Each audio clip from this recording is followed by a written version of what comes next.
Guys আসসালামু আলাইকুম। আজকে শৈল মাছ দিয়ে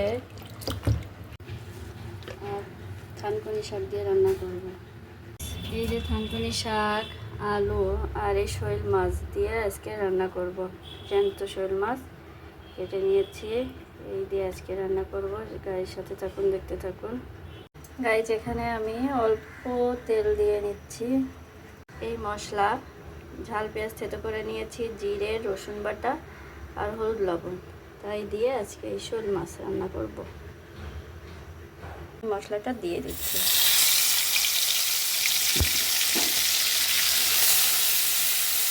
মশলাটা কষিয়ে নিই, তারপরে আমি মাছটা দিব। মশলা কষানোর পরে আমি মাছটা দিয়ে দিচ্ছি। মাছ এভাবে আমি কষাই নেব। একটু মাছ ভাজতেছি না, কাঁচা রান্না করতেছি। যেহেতু শোল মাছ কাঁচা রান্না করলে বেশ উপকার শরীরের জন্য, পানি দিয়ে আমি কষিয়ে নেব। এটা কিন্তু ঝোলের পানি না, কষাবো, সেজন্য একটু পানি দিয়ে নেব।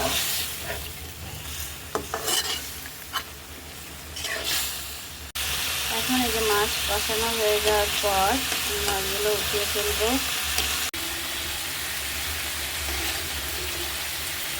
এটা করে আমি মাছ সব উঠাই নিচ্ছি। আমার মাছ উঠানো হয়ে গেছে। এই মশলার ভিতরে আমি আলুটা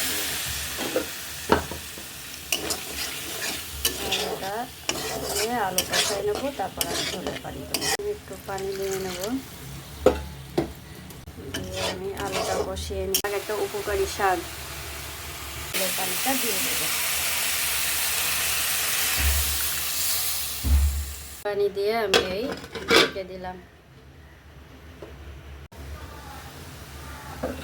পানি উতলায় যাওয়ার পরে এখন আমি এই শাকগুলো দিয়ে দিচ্ছি। এই যে পেঁপে দিয়ে তারপরে একটু পরে আমি মাছ দিব, যেহেতু শাকটা একটু নাড়াচাড়া দিয়ে নিই।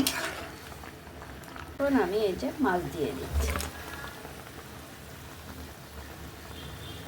মাছ দিয়ে আমি এটা নাড়া দিয়ে দিব, যাতে মশলাটা এক সাইডে মাছ, এক সাইডে, তাহলে আর মাছটা আর ভাঙে যাবে না। অবশ্যই এই মাছ ভাঙবে না। শৈল মাছ দিয়ে থানকুনি শাক দিয়ে খুবই ভালো একটা মজাদার স্বাদের তরকারি, শরীরের জন্য উপকারী তরকারি। এই দেখুন গাইস, আজকের তরকারি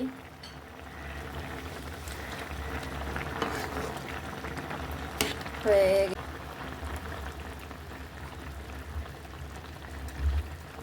আর একটু হলে ভালো হয়।